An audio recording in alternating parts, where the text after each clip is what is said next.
Queridas amigas, queridos amigos do Núcleo Espírita Fraternidade e Amor, sejam bem-vindos a mais uma atividade da nossa casa. Que a paz de Jesus continue entre nós. Nós hoje vamos ouvir a nossa amiga Vanessa, que vai fazer as reflexões e fazer o estudo da noite de hoje com o tema A Tua Fé Te Salvou.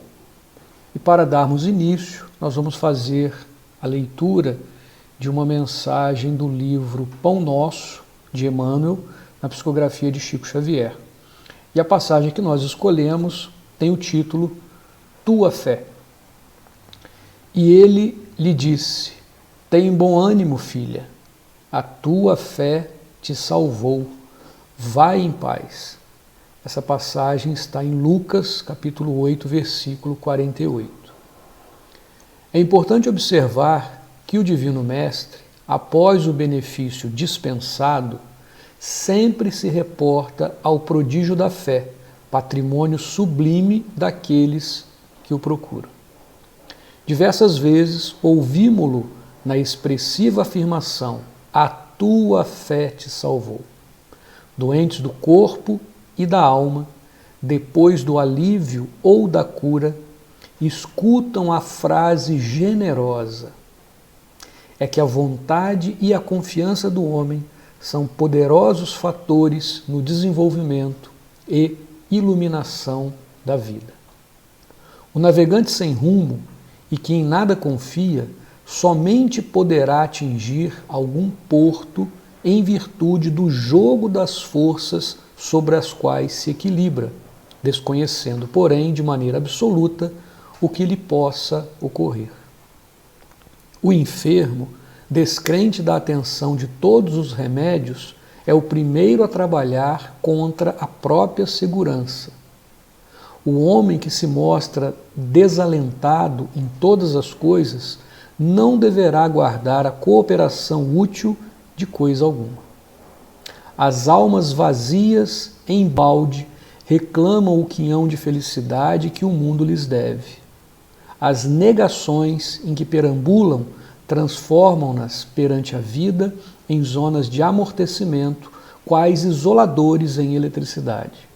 Passa a corrente vitalizante, mas permanecem insensíveis. Nos empreendimentos e necessidades de teu caminho, não te isoles nas posições negativas. Jesus pode tudo. Teus amigos verdadeiros farão o possível por ti. Contudo, nem o mestre e nem os companheiros realizarão, em sentido integral, a felicidade que ambicionas, sem o concurso de tua fé, porque também tu és filho do mesmo Deus, com as mesmas possibilidades de elevação.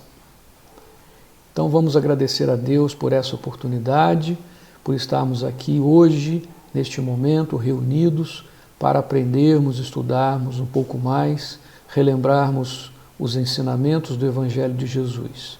Que possamos ter a nossa fé fortalecida, que possamos continuar com ânimo e coragem para continuarmos a nossa caminhada terrena. Que Jesus nos abençoe, hoje e sempre, e que possamos aproveitar as reflexões que serão feitas pela nossa amiga Vanessa. Que assim seja. Olá, amigos do Núcleo Espírita Fraternidade e Amor.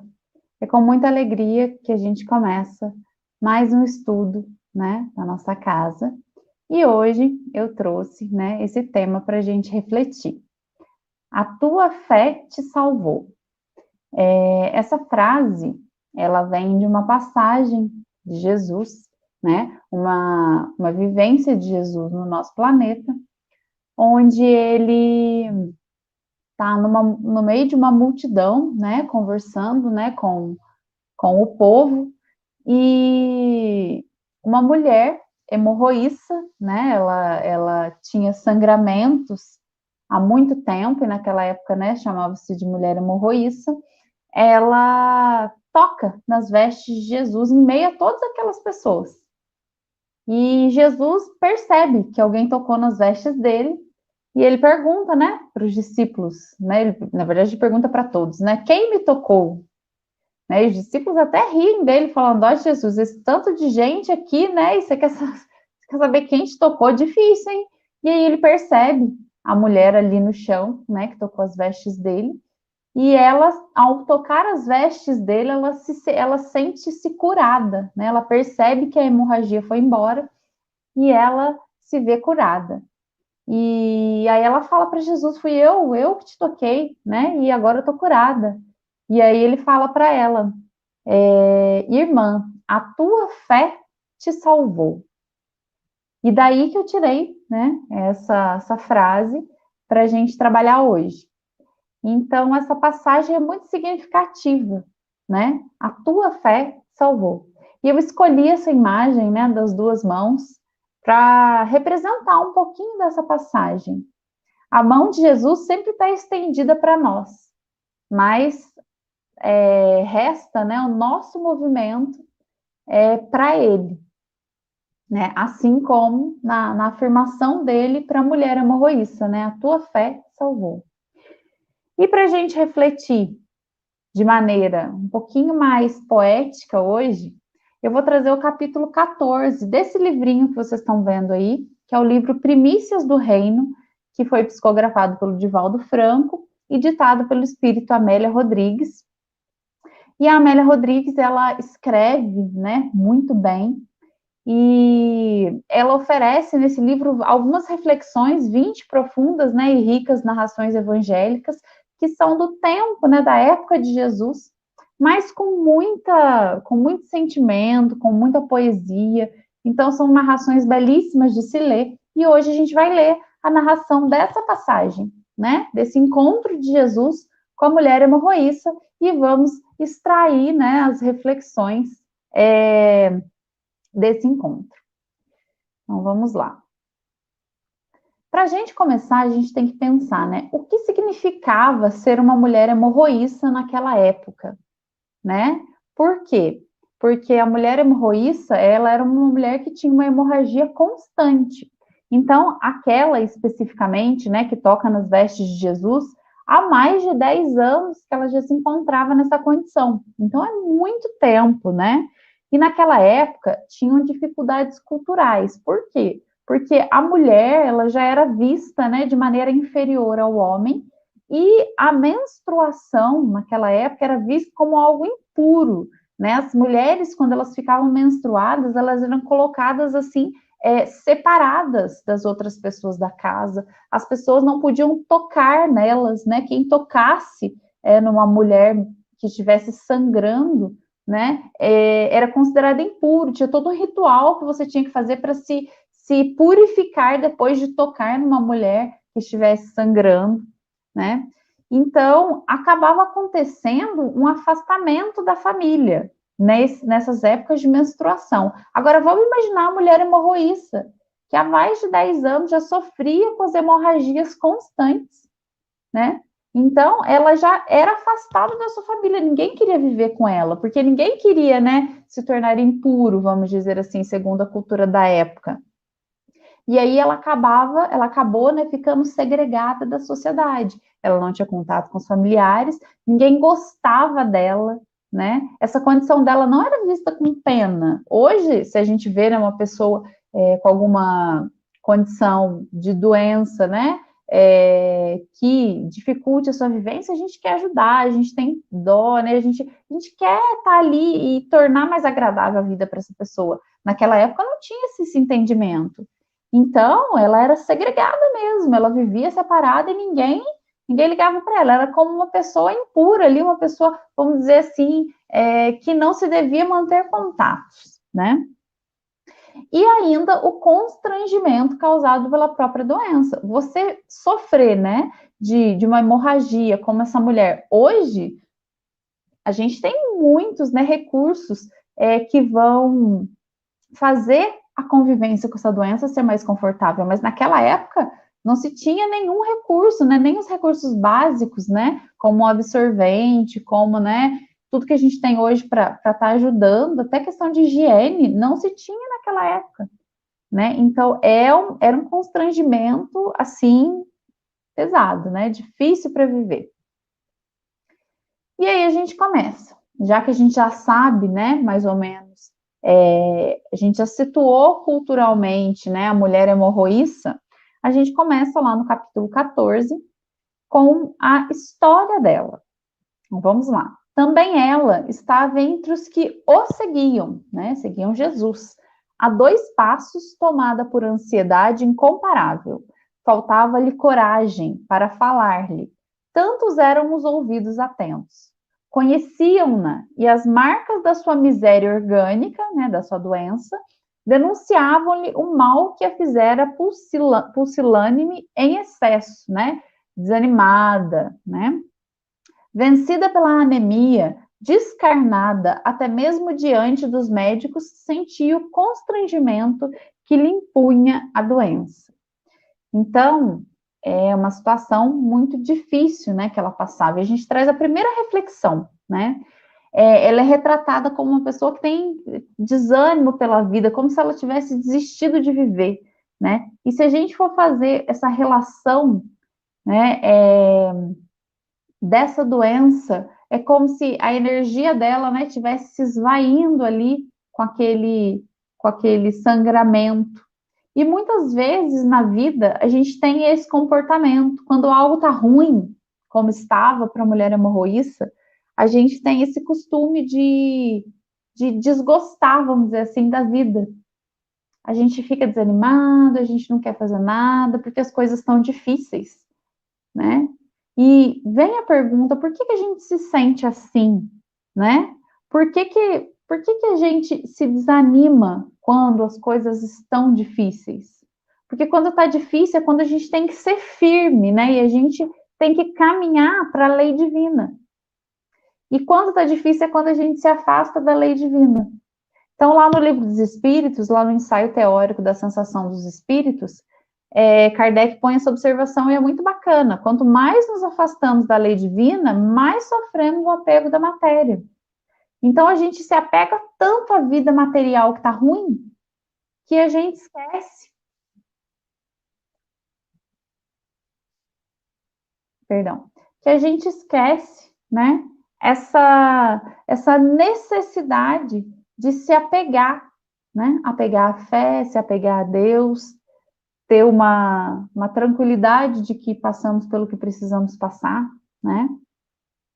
E a mulher hemorroísta passava por esse momento de desânimo da vida.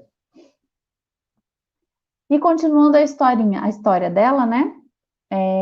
Diz assim: aquela hora, no entanto, se a perdesse no momento em que ela estava, né, para tocar as vestes de Jesus, perderia o precioso minuto, o mais importante da vida. Em um turbilhão mental, aproximou-se emocionada, a medo.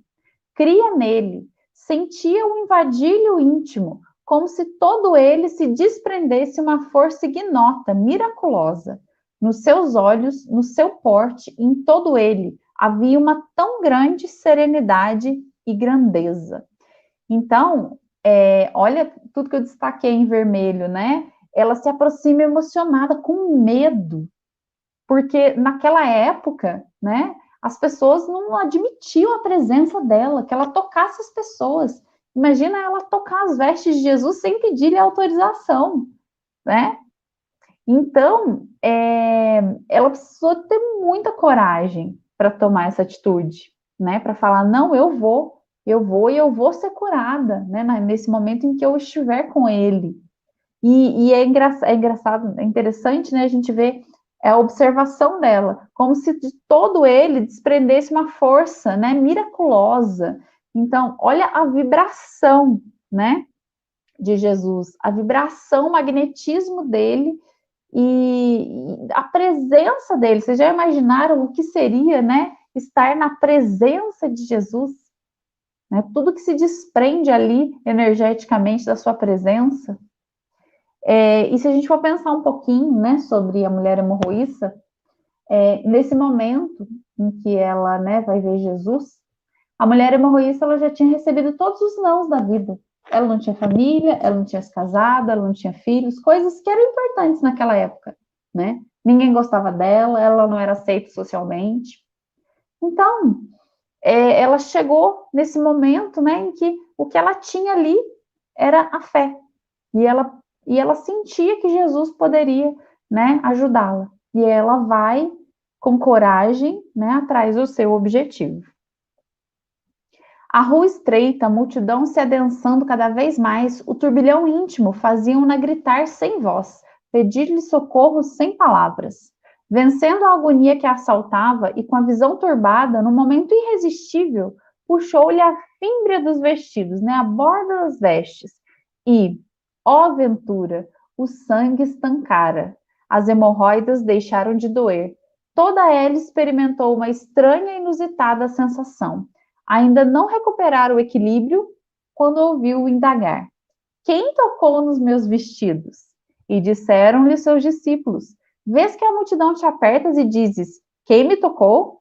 Ele olhou em derredor como a procurá-la. Nesse momento, atirou-se-lhes aos pés e bradou, né? Ela lhe disse: fui eu, Senhor, que era desgraçada. Sabia que, em tocando as tuas vestes, poderia recuperar minha saúde.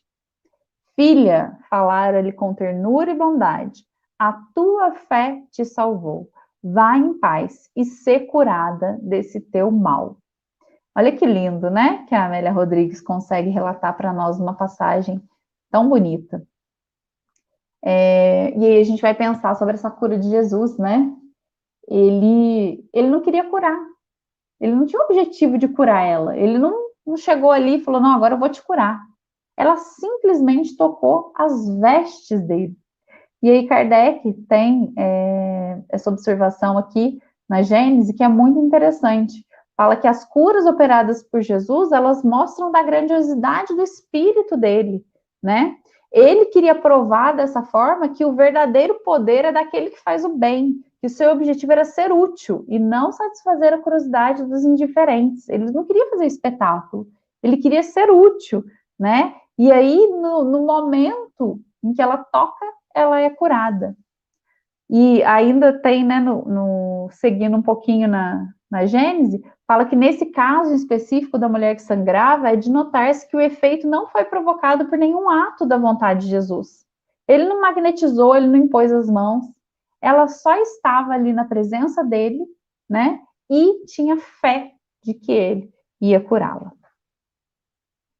E aí, eu coloquei de novo nessa passagem que a gente acabou de ler, porque eu queria destacar alguns pontos, né, dessa cena. O primeiro, né, naquele momento, ela tem um lapso de fé, né? A gente é tão vacilante na fé que normalmente a gente precisa ter, né, aquele lapso de fé, de coragem para a gente ir lá, né, e tocar as vestes de Jesus. E foi esse o minuto, né, valioso da mulher hemorroíça. E a percepção de Jesus, né, diante de todas aquelas pessoas, ele percebeu que uma energia ali foi tirada dele, vamos dizer assim, né, foi compartilhada por ele. E o tema, né, da nossa palestra, Jesus colocando para ela que não foi ele que curou, a fé dela salvou. Jesus já está ali para curar, né? Mas a gente está, como na figura inicial, né? A mão de Jesus já está estendida, mas a gente está estendendo a nossa mão? E vamos começar a refletir. Para a gente começar a refletir, eu queria contar uma história para vocês. A história do cachorro e do prego. É o seguinte, conta-se, né, que um viajante estava fazendo uma viagem bem longa e ele avistou, a muito longe, um posto de gasolina, ele para abastecer, e ele vê que no posto, num lugar bem deserto, só tinha um senhorzinho e um cachorro, né, sentado do lado dele. E aí o senhorzinho pergunta, você quer abastecer? Ele fala, quero sim. Ele, vou abastecer para você. E aí o senhorzinho começa a abastecer para ele, e ele percebe que o cachorro está gemendo ali, tá meio que chorando. Ele acha estranho, ele olha pro senhorzinho e fala, esse cachorro é seu? Aí o senhorzinho fala para ele, é meu cachorro. Mas é estranho, parece que ele tá chorando, será que ele tá bem? Ele tá com dor? Aí ele fala assim, não, tá tudo bem, é que ele tá sentado num prego. Aí o viajante estranho, né, falou assim, nossa, mas tá sentado num prego? Aí ele fala, não, mas por que ele não levanta e sai daí, né? Por que ele não levanta de cima do prego e sai de cima do prego? Aí o senhorzinho olha para ele, né, com muita sabedoria e diz: ele não levanta porque não doeu o suficiente. Quando doeu o suficiente, ele levanta e sai do prego. E aí vem a reflexão, né? Até onde a vida precisa doer para a gente ter fé e vontade de sermos melhores? Até onde as dificuldades têm que nos castigar para a gente ter coragem de confiar que o que nos acontece é o que a gente precisa passar, de largar a mão de querer controlar tudo, né? De querer saber tudo que vai acontecer, de achar que, né, que só o que a gente planeja é o que vai ser melhor para nós. Até onde as coisas precisam nos machucar para a gente saber, para a gente entender que a gente precisa movimentar, que a gente precisa se transformar, né? Lá no Evangelho de Lucas, já está escrito para nós: se tiverem a fé como um grão de mostarda, direi a esta amoreira, seja arrancado daqui e planta-te no mar, e ela lhes obedeceria. E Jesus ainda fala de novo, né? Se tiveres a fé do tamanho de um grão de mostarda, direis a este monte, vá para lá e ele irá, e nada vos será impossível. Então, olha para vocês verem. Jesus não fez nada de extraordinário para a mulher hemorroísta. Ela só acreditou e tinha merecimento, né, para colher aquela cura. Reflexões que a gente precisa fazer, né? Ela demonstrou a sua fé, mesmo indo contra todos, né? Todo mundo ali queria algo de Jesus. Todo mundo ali tinha um problema para ser resolvido. Por que Jesus não curava todo mundo? Se ele emanava cura, né? Se ele emanava essa vibração de cura, por que ele não curava todo mundo? Porque nem todas as pessoas tinham fé. Porque nem todas as pessoas tinham, né, o merecimento daquele momento, naquela hora. Mas a mulher hemorroísta tinha. Mas ela podia ter o merecimento de ser curada. Mas se ela não tivesse a fé, não seria possível, né? Será que a gente ainda está dormindo para as questões espirituais? Será que a gente ainda está dormindo para o fato de que nós somos espíritos imortais? De que a nossa verdadeira vida não é essa? De que aqui nós só provamos, né? Nós só testamos o que a gente já sabe ou o que a gente não sabe para aprender? Será que a gente já acordou para isso? Hoje eu estava participando de um estudo e a gente fez uma reflexão muito bacana. A gente falou sobre como nós temos dificuldade de lidar com o erro, né? E é muito importante para o nosso despertar para a questão espiritual aprender a lidar com o erro. A gente tem uma falsa sensação de que a gente vem para o planeta Terra para acertar. A gente vem para fazer tudo certo. A gente vem para tirar 10. Na verdade, a gente vem para tirar 10, mas tirar 10 a gente não tira acertando, a gente tira errando. É errando que a gente aprende. É errando que eu vou olhar e falar assim, nossa, olha, ficou muito ruim isso aqui. Não posso fazer de novo, não. Vou ter que fazer diferente. E aí talvez eu vá fazer diferente, ainda vou olhar e falar assim, nossa, ainda não ficou bom. Vou ter que fazer mais diferente ainda. Então, é preciso, né, que a gente trabalhe essa questão do erro. O erro não pode, o medo do erro, na verdade, né, ele não pode dominar a nossa existência, ele faz parte da nossa existência. O erro faz parte, ele constrói o caminho. Aí, quando a gente olha uma invenção, né, a gente esquece que a invenção, ela foi muito mais erros do que acerto. O acerto foi só quando deu certo. Todas as vezes que não deram certo, fizeram parte da construção daquilo, né, que uma hora virou algo. Então é importante refletir, né, sobre essas questões. E aí, para a gente despertar também para essas questões espirituais, é necessário a gente movimentar essas energias interiores, né, de consciência, de autoconhecimento. Aí você pode falar para mim, Vanessa, mas eu me conheço. Você se conhece? Você cuida de você? Você sabe do que você gosta, né? Você cuida do seu lado espiritual? Quando você está, né, num lugar, você está mais preocupado com como os outros estão, o que eles estão sentindo, ou como você está? É claro, a gente sempre fala na doutrina, é preciso olhar o próximo, é preciso fazer pelo próximo. Mas, gente, se nós não estivermos bem, nós não fazemos por ninguém. Se a gente não conseguir fazer por nós primeiro, né?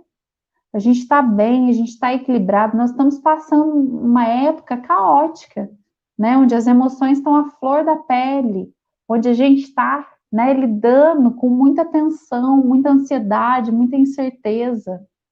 Se a gente não cuidar da gente, se a gente não olhar com carinho, com compaixão para nós mesmos, a gente não vai conseguir refletir isso para os outros. Então, é preciso cuidar de si para poder cuidar do outro, para nutrir a sua relação com Deus, né? Não basta fazer do Cristo Jesus o benfeitor que cura e protege. É indispensável transformá-lo em padrão permanente de vida, por exemplo e modelo de cada dia. Quando a gente fala isso, né, muita gente rebate, né, fala que nada, eu nunca vou ser que nem Jesus. Nessa encarnação, não mesmo, meu filho, ninguém vai ser, né? Aqui no nível que nós estamos aqui no planeta, ninguém vai ser como Jesus. Mas a gente tem necessidade de um modelo, de alguém que a gente olha e fala assim, olha, quero ser como essa pessoa. A gente vê desde a infância, né? A criança, ela precisa de uma referência, ela precisa de alguém ali que fale para ela, olha, segue esse caminho aqui, ó, esse caminho aqui tá bacana, né? Isso é uma necessidade do ser humano. Então, que a gente escolha o melhor modelo, que a gente escolha Jesus. Nós não vamos conseguir realmente nessa encarnação ser como ele, mas um dia a gente vai chegar lá. Né? E se a gente olhar o modelo, a gente sabe onde chegar.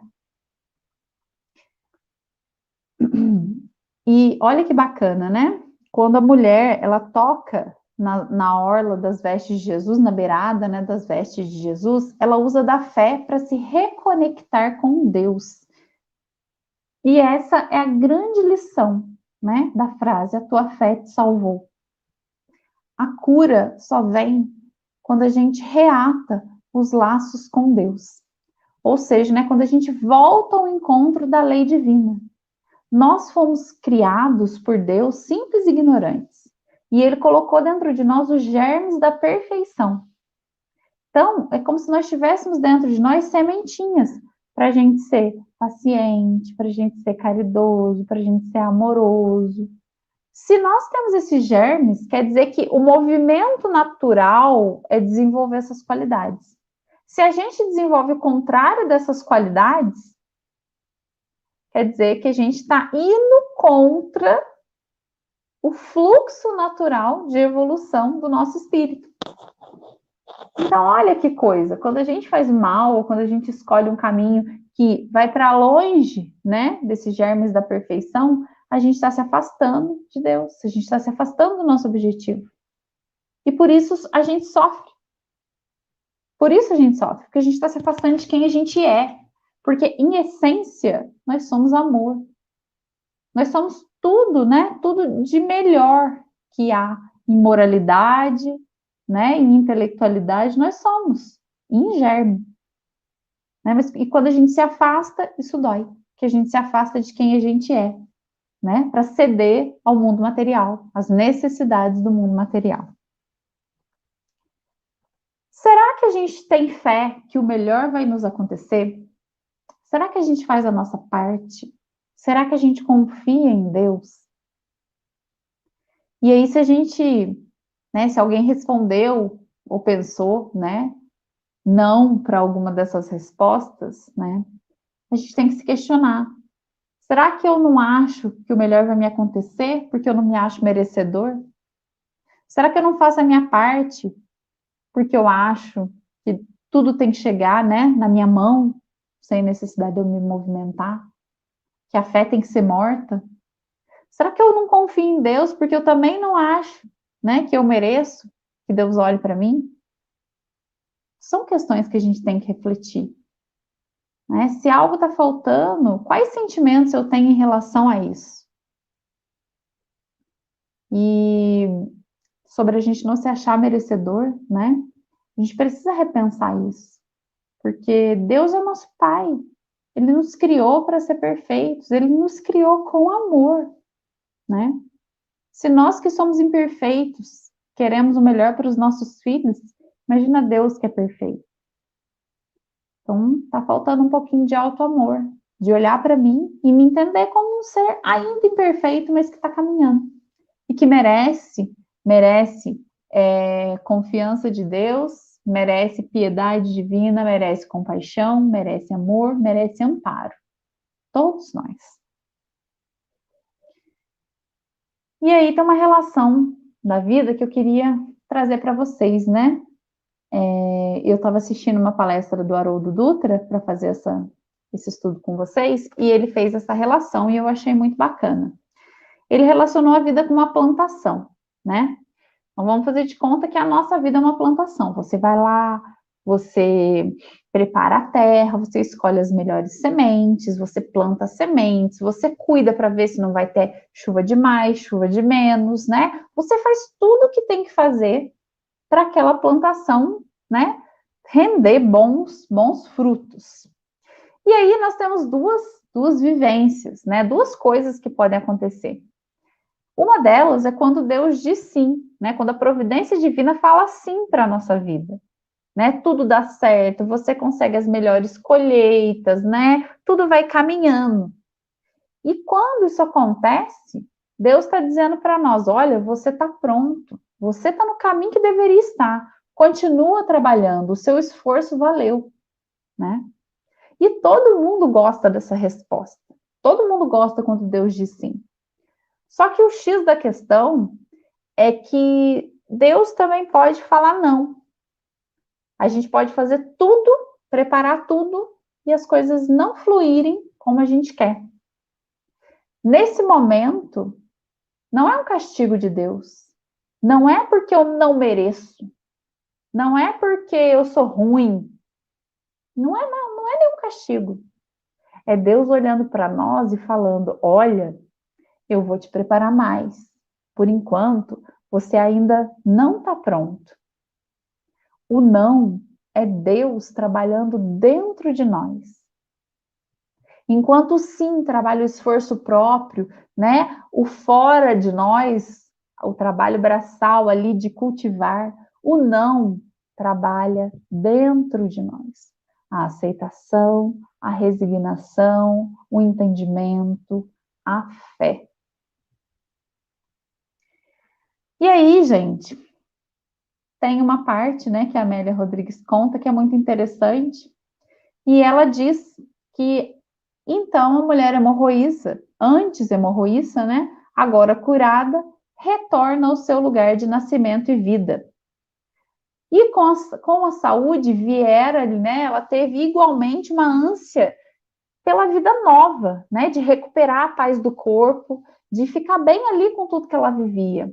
Só que ela estava bem, mas perdeu a paz de espírito, porque depois que ela conheceu Jesus, ela encontrou a vida. E estar longe dele significava perder a vida.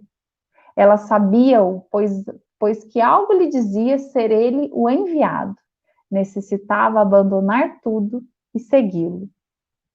Então, olha que bacana, né? Será que quando a gente encontrar verdadeiramente Jesus, a gente sentir no nosso âmago, né, a sua mensagem de amor, a gente vai ser como uma mulher hemorroíça, né? Quando a gente consegue compreender algo e entender, né, a verdadeira beleza desse ensinamento, aquilo se torna algo indispensável para nós. E ela sentiu isso. Ela sentiu que ela precisava estar ali com Jesus. E para a gente fechar, eu vou pedir licença para vocês e vou ler um pequeno trecho, no final desse capítulo 14, que mostra o momento em que a mulher hemorroíça acompanha a crucificação de Jesus e o encontro, né, que ela tem com Jesus naquele momento. Então começa assim: A realidade surgia dolorosa, no clamor ostensivo do ódio e da intemperança generalizados. Aquela subida cruel pela colina de Acra alquebrava-o sob o peso da cruz. Subitamente, ele escorregou e caiu. Não se conteve, tomou de uma toalha que trazia, alvinitente lisa, e correu-lhe ao encontro. Não tiveram tempo de fazê-la retroceder. Aquele semblante ensanguentado e dorido amargurava-a. Envolveu a face no linho branco e enxugou-a carinhosamente. Houve uma exclamação de estupor quando retirou a toalha. Nela se estampava o rosto dele, tingido pelo sangue. Gritou então: Vede, vós que passais, atendei-me. O pranto lhe embargava a voz. O chicote, bradam os judeus, o chicote, laceremo-lo, não tenhamos piedade. Ele, no entanto, olha demoradamente. Naquele átimo diminuto, os lábios entreabertos nada dizem, porém ela ouve no imo sua voz como antes. Vai em paz, lembrar-me-ei de ti. A caravana atravessa a porta judiciária, desce a encosta e começa a subida da colina da caveira. Ele tomba novamente. O clamor da angústia das mulheres se levanta e grita alto. Macerado e trêmulo, ele magnetiza a multidão com o olhar dorido e diz: Filhas de Jerusalém, não choreis por mim, chorai antes por vós mesmas e por vossos filhos. Dias virão amargos e terríveis em que clamareis: Bem-aventuradas as estéreis e os ventres que não geraram e os peitos que não amamentaram. Clamareis aos montes: Caí sobre nós, cobri-nos, porque se ao madeiro verde fazem isto, que se fará ao seco? Chegando ao topo da colina, começaram a despi-lo. Logo depois, estava morto. Aos pés da cruz, rememorando-lhes os feitos, recordou então as suas palavras. E eu, quando for levantado da terra, todos atrairei a mim. Ele estava erguido. A humanidade segui-lo-ia depois. Desceu do monte e saiu a servi-lo, acompanhando os que o amavam. Essa passagem é muito bonita e ela traz um sentimento muito grande, sabe, contido nas palavras da autora e na cena em si, né? E nos faz refletir. Até quando, né? A gente vai precisar receber esses nãos da vida, a gente vai precisar sofrer para entender que o nosso papel é seguir o Cristo.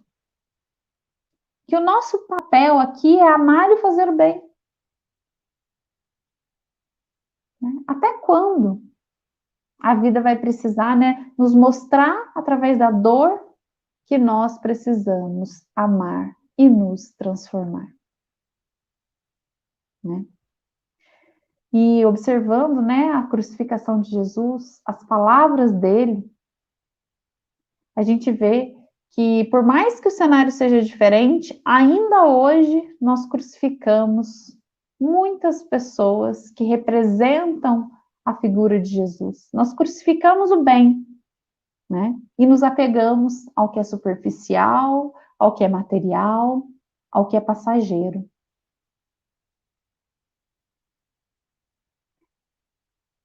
E aí, mas ao mesmo tempo, né, que a gente pensa, até quando a gente vai fazer isso? A gente tem o consolo de que não valorizar o material e valorizar o que precisa ser valorizado, que é o amor, né? Não é algo que está na mão de outras pessoas, está na mão de cada um de nós. A gente vai continuar sentindo as dores do mundo e sofrendo com elas e amaldiçoando as dificuldades até quando a gente quiser. Porque quando eu estou sentindo uma dor, a dor está ali. Ela vai continuar ali. Ela não vai embora se eu tiver fé, ela não vai embora se eu seguir Jesus, mas ela também não vai embora se eu ficar amaldiçoando, se eu falar que é injusto, se eu achar que Deus não gosta de mim, ela continua sem ir embora. A diferença é que quando eu olho para a dor e eu olho e falo, bom, está doendo, mas o que eu posso fazer para aprender com essa dor? O que eu posso fazer para estar em paz comigo mesma enquanto dói? Quando a mudança está nas nossas mãos, é possível ser feliz. Quando está na mão do outro, não. Por isso, a mudança e a transformação têm que estar nas nossas mãos. E eu termino com essa frase que traz para nós uma lição muito importante. Não ajunteis para vós tesouros na terra, onde a traça e a ferrugem os consomem, e onde os ladrões minam e roubam. Mas ajuntai para vós os tesouros no céu, onde nem a traça nem a ferrugem os consomem, e onde os ladrões não minam nem roubam. Porque onde estiver o teu tesouro, aí também estará o teu coração. Lição preciosa para ficar para nós, né? Aonde nós estamos guardando os nossos tesouros?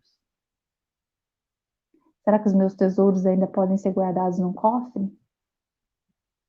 Será que eles vão ficar aqui quando eu desencarnar? Será que eu vou levá-los comigo? Porque eles são imateriais. É um momento de transição planetária. Não que vai ser daqui a 10 anos, nem daqui a 20 anos. Talvez daqui a 500 anos. Talvez daqui a 200 anos. A gente não sabe. Mas é um momento em que nós estamos tendo a oportunidade de repensar. Repensar o nosso estilo de vida, repensar as nossas prioridades.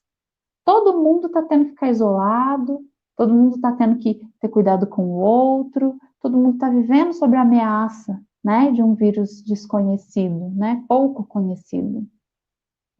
E é nesse momento, nos momentos de mais dificuldades, que a gente consegue perceber quais são as coisas que realmente importam na nossa vida. Eu tenho uma técnica muito boa que eu vou compartilhar com vocês. Quando vocês estiverem bravos com alguém, né, com alguma situação, com algo que a pessoa lhe disse, ou chateados por algo, né, com alguma pessoa, pensem. Não é para ser dramática, né, nem forçar a barra, mas é uma reflexão necessária, porque é uma reflexão que pode acontecer. Quando vocês estiverem chateados, pensem assim: se essa pessoa desencarnasse hoje, isso que eu estou chateado ia fazer diferença? Eu ia continuar chateado com essa pessoa ainda? Se sim, bem, fique chateado, mas repense, né? Pense como resolver. Se não, que na maioria das vezes é o que acontece, reconcilia-te com seu inimigo quando estás a caminho. Nem sempre é um inimigo, às vezes é um amor, um amigo, mas pessoas que nos ferem. Reconcilie-te com aquele que te fere, porque esses são os nossos tesouros. Esses laços que nós criamos com as pessoas são os nossos tesouros. Então, que a gente possa, né, repensar a nossa vida, sabendo que nós sempre podemos, né, ser felizes. Depende de nós. A chave está na nossa mão. Então, vamos fazer a nossa prece final, para que a gente possa encerrar o estudo de hoje. Quem sentir a vontade, feche os seus olhos, para que a gente possa se conectar nesse momento. Se conectar com Deus, nosso Pai eterno, e lhe agradecer. E agradecer pela vida que nos ilumina a cada dia de sol nascente. Agradecer por tudo que temos, sejam as dificuldades, sejam as alegrias, as pessoas que convivem conosco, o emprego que nós temos. E se nós não temos o emprego, agradecer pela necessidade que também chega para nós e nos faz nos faz entrever que nós sempre precisamos uns dos outros. Nós sempre precisamos nos conectar com o próximo através do bem. Pai querido, nos dê força para seguirmos mais uma semana de existência, pensando sempre em como somos importantes e necessários para o bem geral do mundo. Que o nosso Mestre Jesus esteja conosco em pensamento, povoando com seu exemplo e com sua vida a nossa vivência. Que assim seja. Que todos tenham um excelente dia.